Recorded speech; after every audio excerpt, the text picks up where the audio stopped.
Hello and welcome to another installment of the Philosophy 101 series, in which my aim is to provide you with an introduction to philosophy that goes beyond just the ideas of philosophy and actually provide you with the tools you need to actively engage in the act of philosophy. So for those of you that don't know me, my name is Mike, and in the last video we finished off our module on critical thinking and reasoning and argumentation and all of that good stuff. So now we're going to move on to a topic that is extremely popular in the realms of philosophy. People love to talk about it, but it's also to some extent quite controversial, and it is also a point of contention because there is no sort of unified agreement. So that topic, of course, is the philosophy of religion. So religious questions are amongst the oldest and indeed most profound questions in human history. Does God exist? What's the nature of divinity? Can we justify belief in God through reason alone? So in this video, we're going to explore three classical arguments for the existence of God: the ontological argument, the cosmological argument, and the teleological argument. And then once we've explored those arguments, we are then going to think about some of these sort of strengths and weaknesses of them, and indeed their relevance. So without further ado, let's get straight into it. So the ontological argument it's a fascinating attempt to prove God's existence using reason alone. It doesn't rely on evidence from the physical world. It is purely conceptual. And there's a couple of key thinkers within the ontological argument that we need to consider. First, there is St. Anselm of Canterbury, who was a medieval philosopher, theologian, and was also the Archbishop of Canterbury. And he is widely regarded as one of the most significant thinkers in the early scholastic period. Born in what is modern-day Italy, Anselm became a Benedictine monk and later rose to prominence through his profound contributions to philosophy and theology. In his most famous work, the Proslogion, I've probably mispronounced that, introduced the ontological argument for the existence of God, a groundbreaking attempt to demonstrate God's existence through reason alone. And another great thinker that we have to consider when we think about the ontological argument is René Descartes. So René Descartes was a French philosopher, mathematician, and scientist who's often hailed as the father of modern philosophy for his profound influence on Western thought. He, as I said, he was French, so he was born in France, and he revolutionized philosophy by emphasizing doubt and rational inquiry as the foundation of knowledge. His famous dictum, cogito ergo sum, or as we'd say in English, I think, therefore I am, establishes self-awareness as the first principle of his philosophy. In his works such as Meditations on First Philosophy, Descartes sought to reconcile science and religion, laying the groundwork for modern rationalism and what we now call Cartesian dualism, which is the distinction between mind and body. As I mentioned a moment ago, Descartes was also an accomplished mathematician, and he made significant contributions to geometry, creating the Cartesian the Cartesian coordinate system that bears his name. So let's think about Anselm's version of the ontological argument. So Anselm defined God as that which nothing greater can be conceived. This definition is foundational. Anselm didn't just see God as the most powerful or knowledgeable being. He saw God as the absolute maximum of greatness. embodying all conceivable perfections. For Anselm, greatness meant not just strength, wisdom, or benevolence, but a totality of perfections beyond any limitation. Anselm reasoned that if God is the greatest conceivable being, then God cannot exist only as an idea in our minds. Why? Because a being that exists in reality is, according to Anselm, greater than one that exists merely in thought. He writes, "And surely that than which a greater cannot be conceived cannot be in the understanding alone. For if it is at least in the understanding alone, it can also be thought to exist in reality, which is greater." So, if we define God as the greatest conceivable being, then God must exist in reality, because existing in reality would be part of what makes God maximally great.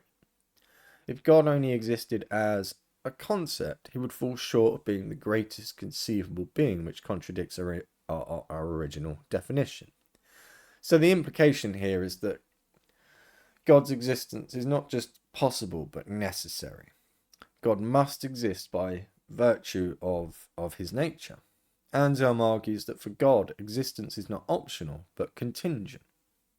God's very essence includes existence. He is a necessary being, and his non-existence is impossible. So Anselm's argument in its sort of simplified form is that God is the greatest conceivable being, and a being that exists in reality is greater than one that exists only in the mind, and therefore God must exist in reality.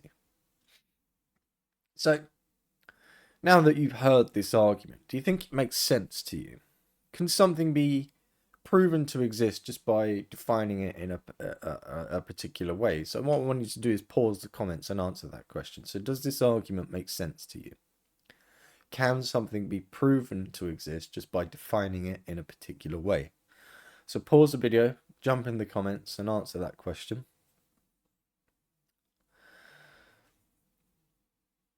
So now that you've done that, you've answered those questions in the comments, we can now start to think about how Descartes took that argument and developed it. So in his works, particularly the Meditations on the First Philosophy and the Principles of Philosophy, Descartes reformulates the ontological argument with a greater emphasis on clear and distinct ideas and the connection between existence and perfection. So let's think about how he expanded Anselm's ideas.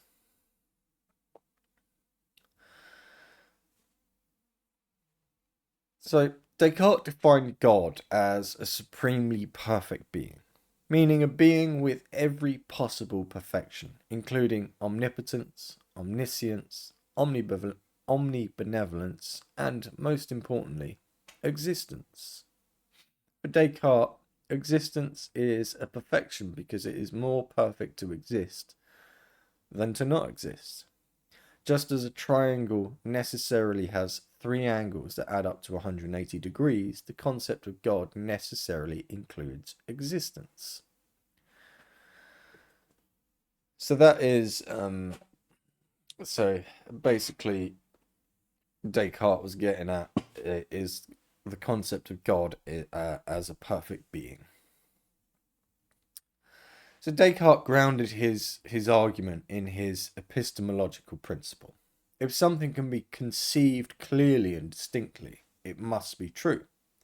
The idea of a supremely perfect being is clear and distinct. Let me try that again. The idea of a supremely perfect being is a clear and distinct idea implanted in us by God. This idea includes all perfections, and existence is among them. Therefore, the existence of God is as certain as the truths of mathematics. So, Descartes drew an analogy between the nature of God and mathematical truths. Just as the essence of a triangle includes having 3 angles equal to 180 degrees, the essence of God must include existence. It is impossible to conceive of a triangle without three angles, just as it is impossible to conceive of a God without existence. In other words, to think of God as not existing is a contradiction, just as it would be contradictory to think about a triangle without three angles. Descartes also linked his version of the ontological argument to his broader philosophical project, particularly the cogito ergo sum, I think, therefore I am. The very fact that Descartes, a finite and imperfect being, has an idea of infinite and perfect beings suggests that this idea must have been caused by something infinite and perfect, i.e., God. This reinforces the argument that the existence of God is not only logically necessary, but also provides the ultimate foundation for Descartes' own existence and reasoning. So while Anselm emphasized the logical necessity of God's existence based on the concept of the greatest conceivable being, Descartes emphasized the nature of existence as an inherent perfection. For Descartes, God's existence is tied to the nature of perfection itself, making it a property that God cannot lack. Descartes connected the argument to his theory of knowledge and clear and distinct ideas. This grounding gave his argument a more systematic framework tied to his rationalist philosophy. Descartes' analogy with mathematics provided a more intuitive understanding for his contemporaries, making the argument more accessible. Immanuel Kant's critique of the ontological argument, which he articulated in his Critique of Pure Reason, is among the most influential objections to the arguments of Anselm and Descartes. Kant's criticism focuses on two major points: the claim that existence is not a predicate, and the distinction between logical necessity and existential necessity. So let's try and explore his objections. So what is a predicate?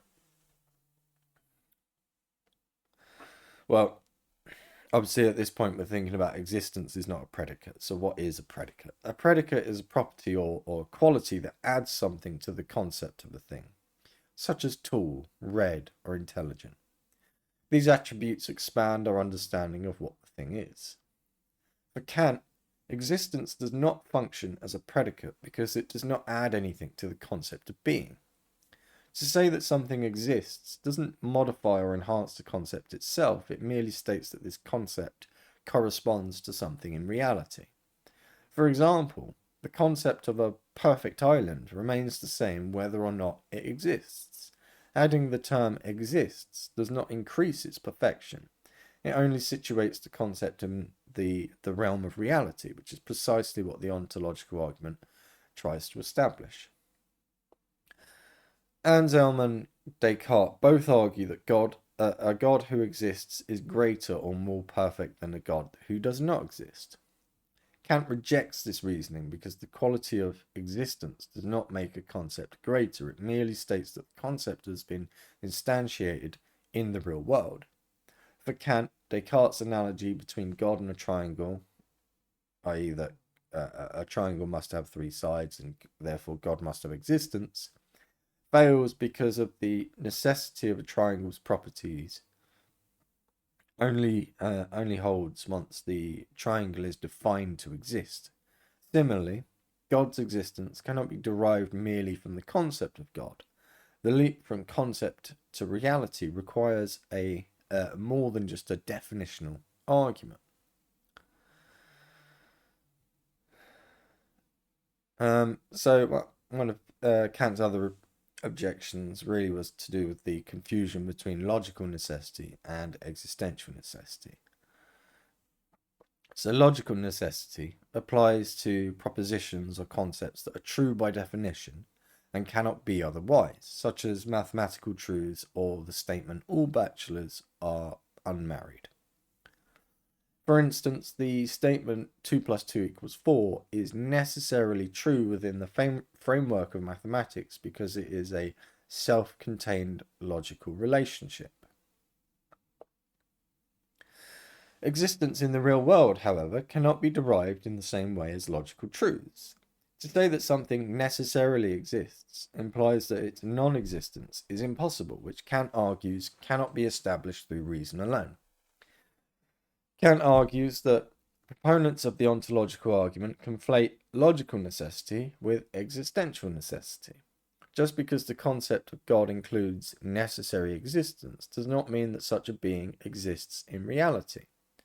For example, one can define a unicorn as a horse-like creature with a single horn, but this definition doesn't mean that unicorns exist in reality. Similarly, defining God as a being with necessary existence does not prove that such a being exists. It only elaborates on the concept of God. For Kant, necessity applies to concepts or definitions within a logical framework, but existence is a matter of empirical verification. The existence of a being, even a necessary one, cannot be established by reason alone, but requires evidence from experience. So let's think about some of these sort of broader implications of Kant's critique. So Kant's critique challenges the very foundation of the ontological argument, which relies on reason and logic rather than empirical evidence.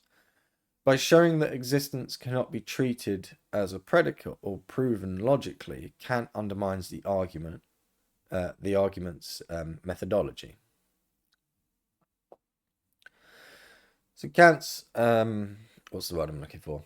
Analysis. Kant's analysis reinforces the idea that conceptual truths, what we can think, do not necessarily translate into existential truths, what exists.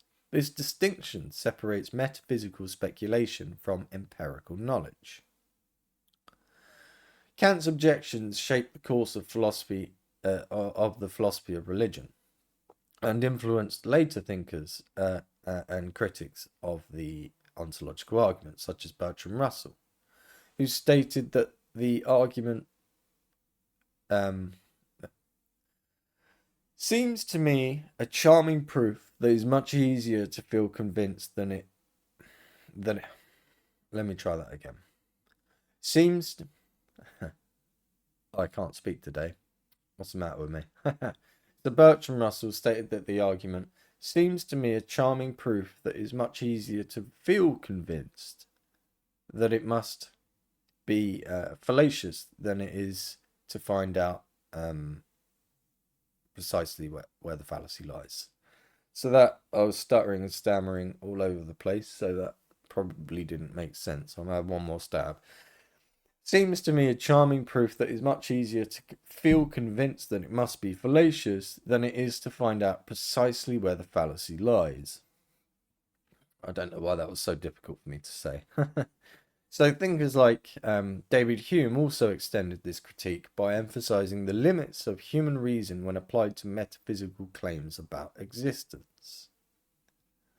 While Kant's critique is powerful, defenders of the ontological argument have offered responses.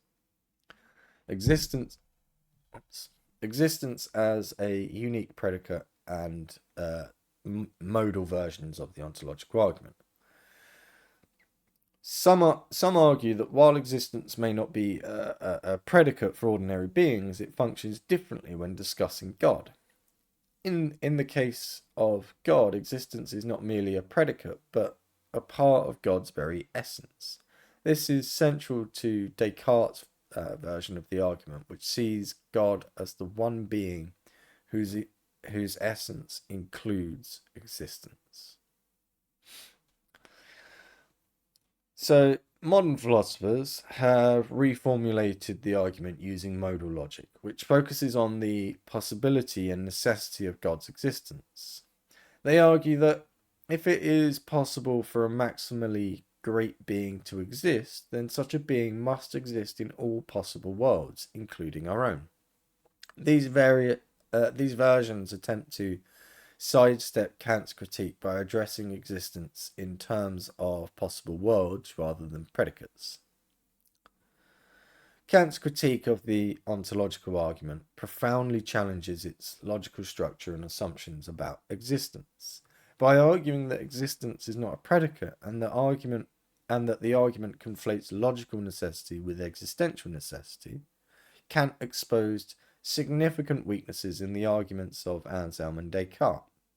While subsequent thinkers have sought to refine or reformulate the argument, Kant's objections remain central to the ongoing philosophical debate about the viability of a priori proofs for the existence of God. So, I have a little activity for you to round off us thinking about the ontological argument. And what I want you to do is I want you to think of a concept, any concept, like a perfect island or whatever. It doesn't really matter what the concept is. Think of another concept. And let us know, can Anselm's logic be applied to prove its existence? Why or why not? So pause the video and do that. So think of another concept like a perfect island. Can Anselm's logic be applied to prove its existence? Why or why not?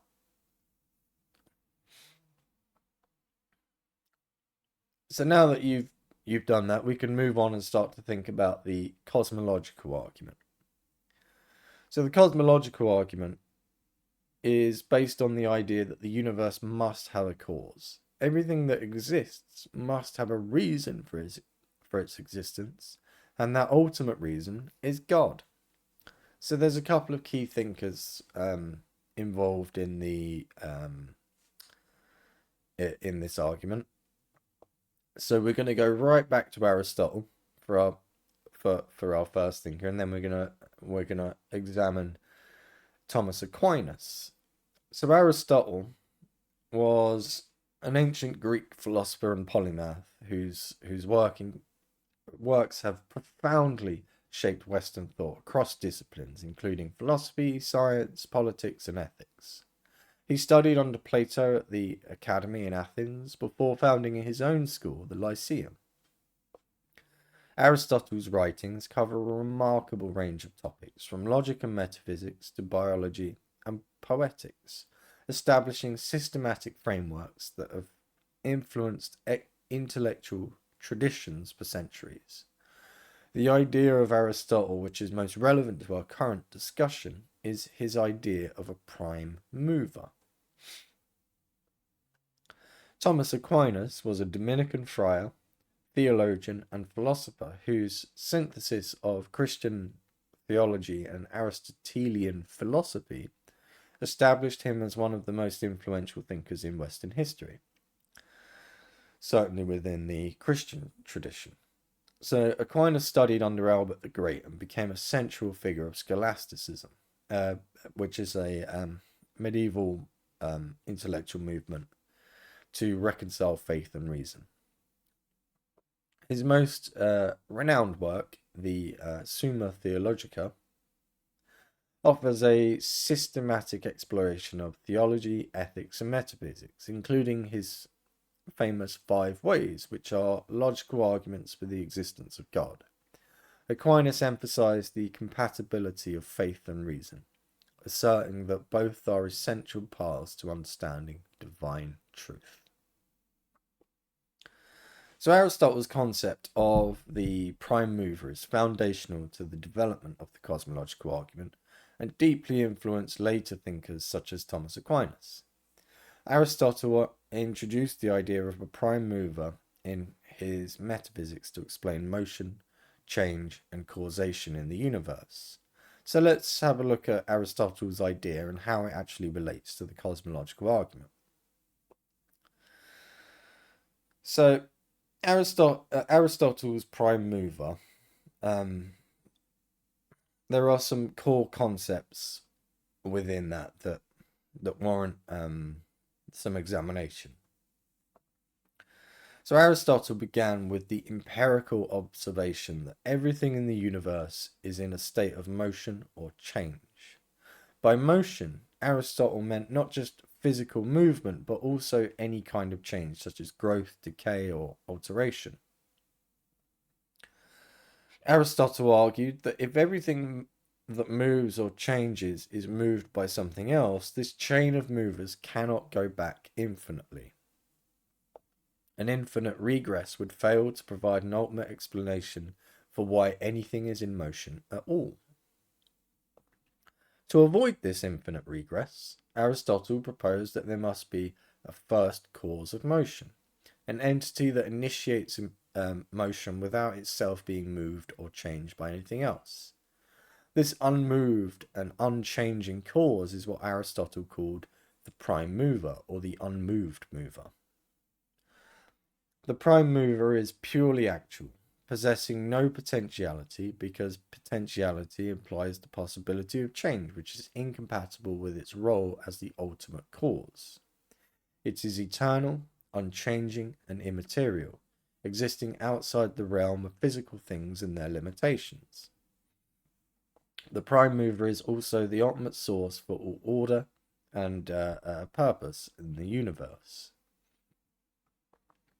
So let's think about the prime mover's role in Aristotle's cosmology.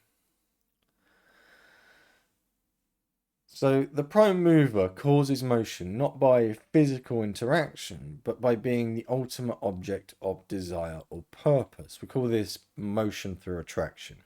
In Aristotle's view, everything in the universe strives towards the perfection embodied by the prime mover.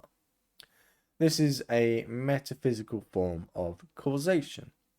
The prime mover moves the universe as a final cause, not as an efficient cause, like a direct or initiator or physical change. So the prime mover is eternal, and it exists sort of necessarily, meaning it cannot fail to exist. Its necessary existence is what sustains the eternal motion and activity of the cosmos. Aristotle's concept of the prime mover laid the groundwork for later formulations of the cosmological argument for the existence of God, especially as developed by Thomas Aquinas. And this is how. So, like Aristotle, the cosmological argument seeks to explain the chain of causes and effects in the universe by positing a first cause or necessary being. Aquinas explicitly adopted this idea in his arguments, particularly the argument from motion and the argument from causation. Aquinas identifies Aristotle's prime mover with the God of Christianity. Unlike Aristotle's purely philosophical and somewhat impersonal prime mover, Aquinas attributes personal attributes such as will, intelligence, and benevolence to God. In Aquinas' first way, i.e. the argument from motion, he mirrors Aristotle's observation that everything in motion must be set in motion by something else. Like Aristotle, he rejects infinite regress and concludes that there must be a first unmoved mover, which Aquinas identifies as God. Aristotle's prime mover is a being whose existence is necessary to explain the existence and motion of all contingent beings. This idea directly influenced Aquinas' third way, i.e. the argument from contingency, where he argues for the existence of a necessary being that explains the existence of contingent beings. So let's now move on to looking directly at Aquinas' argument. So Aquinas argued that everything in the universe is contingent. Call this the argument from contingency. And when we say contingent, what we mean is that it depends on something else for its existence. If everything is contingent, there must be a necessary being that doesn't depend on anything else. That being, according to Aquinas, is God. The argument from contingency, as formulated by Aquinas, is one of the most profound and one of the most profound philosophical arguments for the existence of God. It is the third in his 5 ways in the Summa Theologica. This argument focuses on the distinction between contingent beings, things that exist but could possibly not exist, and a necessary being, something that must exist and cannot fail to exist. So let's try and break that down and make sense of it. Contingent beings are things that exist but do not have to exist. They depend on something else for their existence. Examples of contingent beings are humans, animals, plants, stars, and basically everything we ever see, all things in the physical universe. If contingent beings could cease to exist, and some do, then their existence is not necessary. A necessary being exists by its very nature and does not depend on anything else for its existence. It is impossible for a necessary being not to exist because its essence is existence itself. So Aquinas identifies this necessary being as God. So let's think about the argument and like the steps of the argument. So the first step is observation of contingent beings. So in the world we observe many things that come into existence and pass out of existence. They are contingent. The next step is to do with the impossibility of infinite contingency. So if everything were contingent, there would have been a time when nothing existed because contingent beings could not exist eternally without a cause. If there were ever nothing could exist now because something cannot come from nothing, basically. And the next step is the to do with the need for a necessary being. So therefore, something that is not contingent must exist, something that does not depend on anything else for its existence. This being must exist necessarily and be the source or ground of all contingent beings. So Aquinas concludes that this necessary being, which explains the existence of all contingent beings, is God. So the argument in its sort of simplified form is that everything in the universe depends on something else for its existence. There cannot be an infinite regress of dependencies. Therefore, there must be a necessary being, i.e., God. So I do have a question for you at this point, something for you to think about and jump in the comments and answer. Do you think it's reasonable to reject the idea of infinite regress? Why or why not? So pause the video and jump in the comments with that and answer that. So that question again was, do you think it's reasonable to reject the idea of the infinite regress? Why or why not? So you're back again. I look forward to reading your answers to that question. So let's now think about some criticisms. So David Hume and Bertrand Russell both challenged Aquinas' argument by questioning the assumption that the universe requires an external explanation for its existence. Hume, a Scottish Enlightenment philosopher, famously argued that the principle of causation, where every effect must have a cause, might not apply universally, especially when considering the origins of the universe. He suggested that human reasoning about causality is based on observation within the universe, but this does not necessarily mean causation applies to the universe as a whole. Hume posed the provocative question, why should we assume the universe, as a totality, requires a cause or explanation beyond itself? For Hume, the demand for a necessary being, like God, might stem more from human psychological tendencies than logical necessity. Similarly, a giant of 20th century philosophy, Bertrand Russell, built on this critique by proposing that the universe might be a brute fact, something that exists without needing further explanation. In his famous debate with Father Copleston, I've probably said his name wrong, Russell dismissed the need to explain the universe's existence, stating the universe is just there and that's all. He questioned why one should assume that the universe must conform to human expectations of causality or necessity. Russell's view implies that asking why the universe exists might be a misplaced question akin to asking what is north of the North Pole. This line of reasoning shifts the burden of proof away from proving the universe needs a cause, arguing instead that it may be self-sufficient or exist without a cause, leaving Aquinas' necessary being as an unnecessary assumption. So at this point, I have another task for you, and this is to round off the section on the cosmological argument. But what I want you to do is write a short response. So do you think the universe requires a cause or explanation? Why or why not? Jump in the comments with that. Now, bear in mind that with all these questions, there are no wrong or right answers. It's not a math test or anything like that.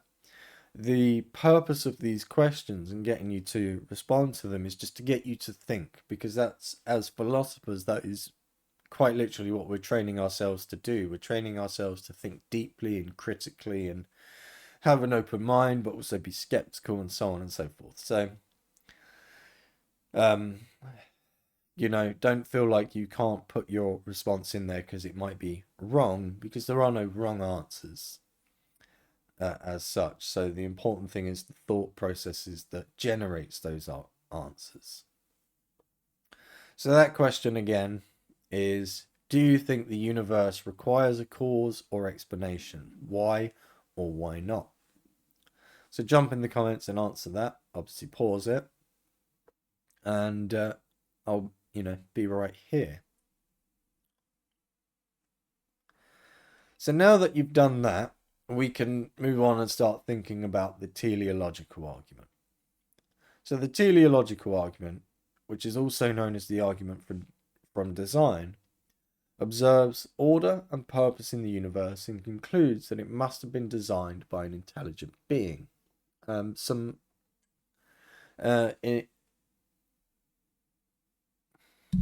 Today, like,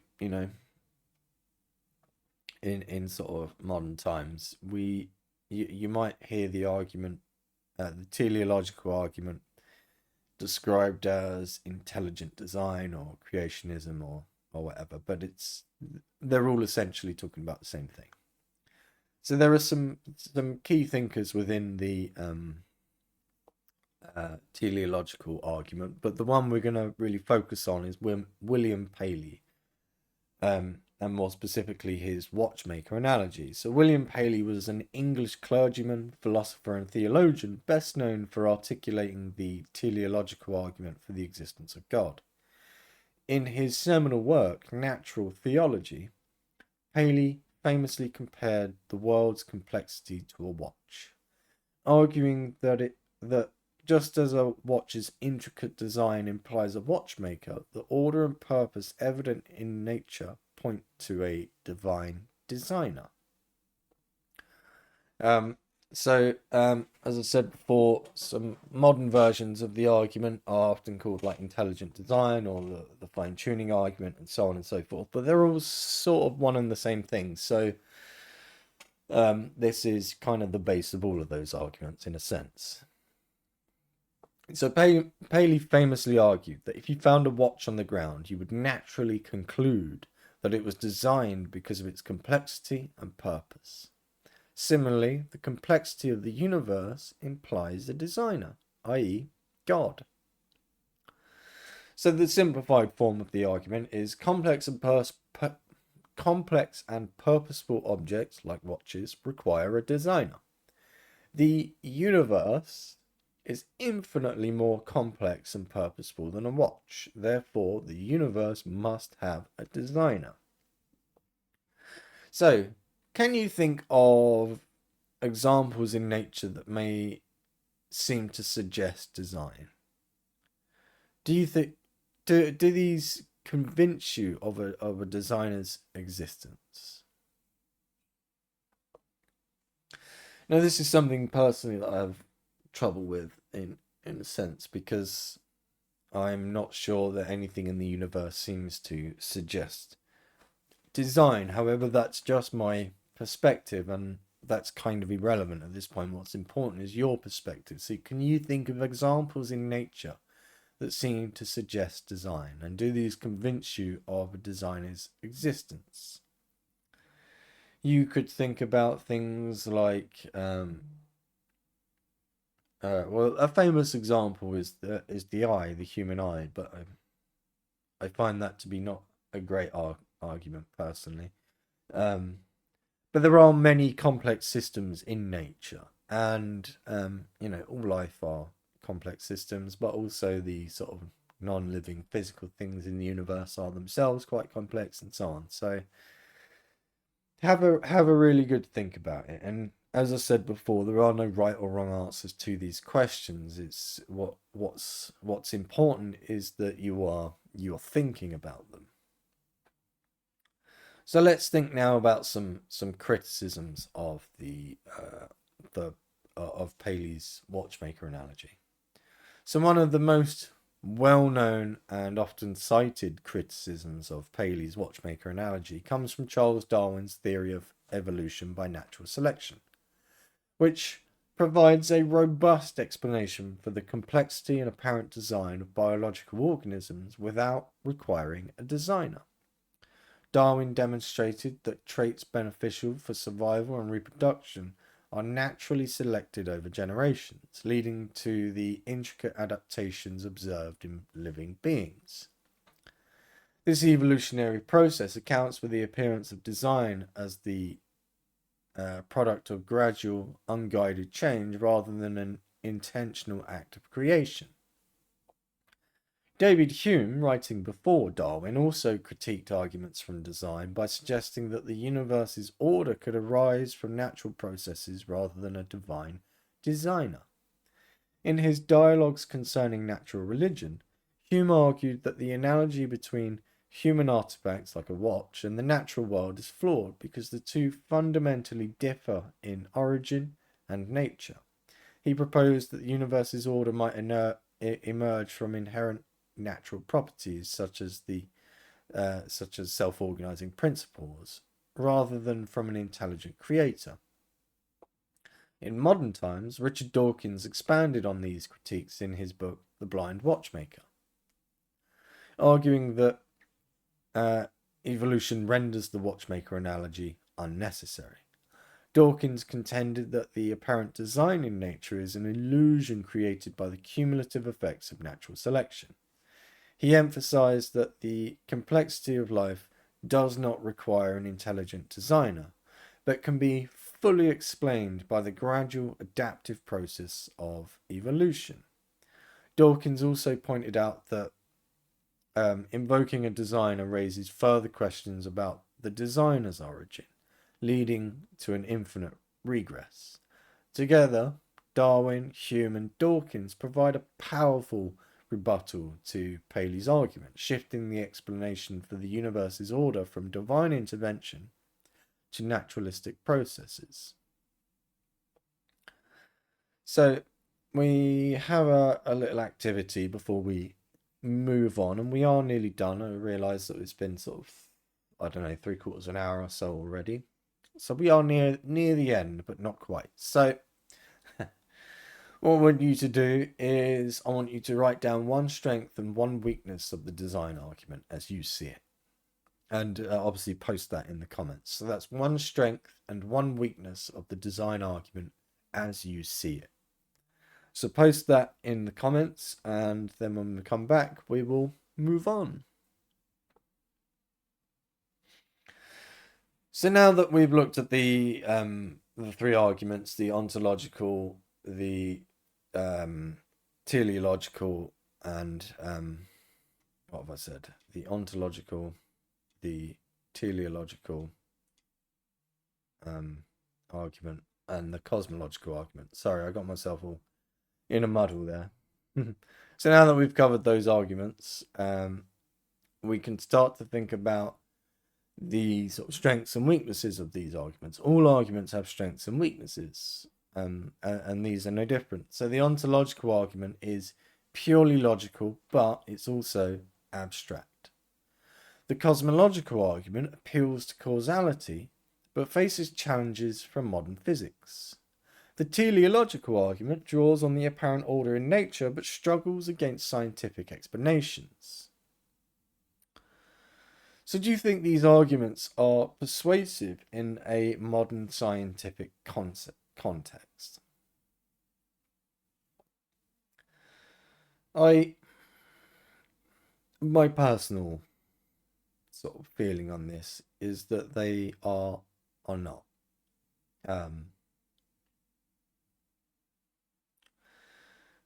As far as I can see it, they just create extra steps that are unnecessary.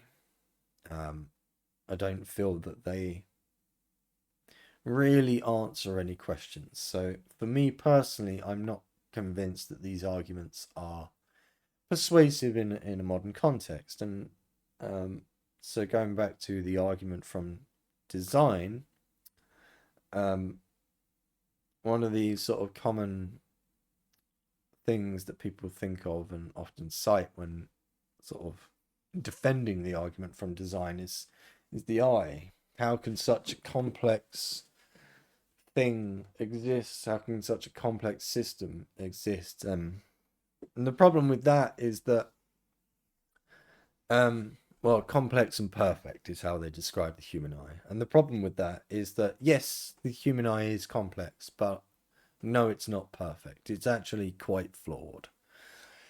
And we can see when looking across various species around the world, we can see the development of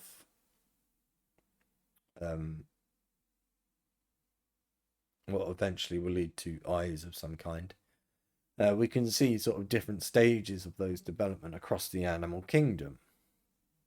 You know, you start with some sort of light sensitive cells and it sort of increases in complexity over time. Now, the reason I'd say it's not a perfect design, the eye, is because we can see, I mean, biologists and such, when they look at eyes, they can see that actually this is a system that has evolved by adding bits on over time. So it's quite a messy system. There is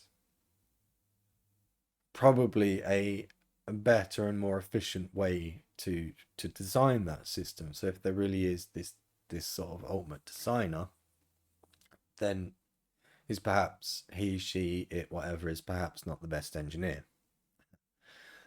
Which seems unlikely if this being is some sort of all-powerful god. But that's just my own personal opinion. So it's something you need to think about and you need to answer for yourself. So do these, in your mind, do these arguments stand up on their own in a modern scientific context? So have a think about that. And another question we should really sort of consider at this point is regarding these arguments is, can these arguments be combined to strengthen the case for God's existence? And I think when we think about it, yes, they could be combined.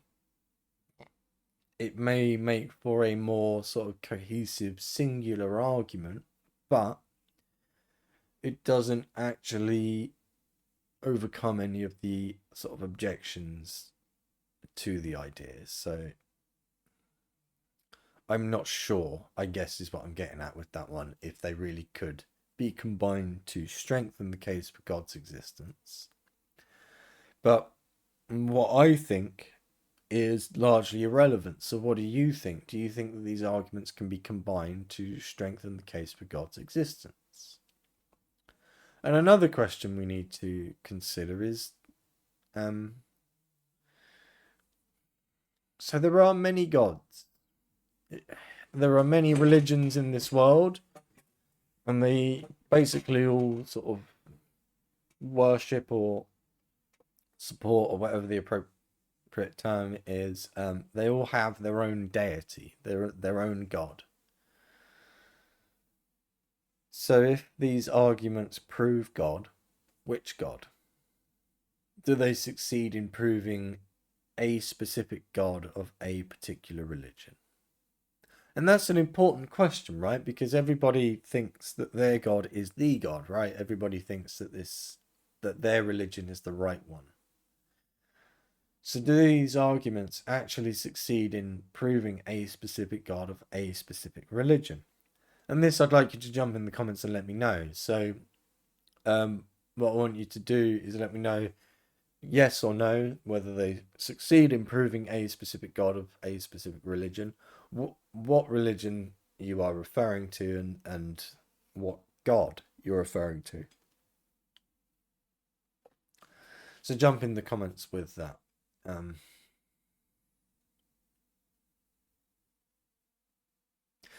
So before we sort of wrap it up completely, I would like to know which of these arguments, which of these three arguments, so the ontological argument, the cosmological argument, and the teleological argument, which of these arguments do you find most convincing, and why? Can any of them stand alone, or do they need to work together? So jump in the comments and answer that. I'd be really interested to know. Personally, I'm not sure I find any of them convincing per se. I think they're interesting, and I think there's some sort of logical substance to them, but I'm not sure that they sort of directly correspond to reality. So I'm not sure that I find them convincing, but as I keep saying, it's not about me. So what do you think? Do you find any of these arguments convincing? If so, which one and why? And can any of these arguments actually stand alone and in the fight, as it were, or do they need to work together in order to be a sort of a cohesive, strong argument? So jump in the comments and let me know. I'd be really interested to know. So the arguments for God's existence have inspired centuries of debate. Whether or not you find them convincing, they raise profound questions about the nature of reality, causality, and meaning. But beyond all of that, they also expose the way in which we, as human beings, think about the world and our place in it. So before we part ways, I want to write a short paragraph answering this question. Do you think that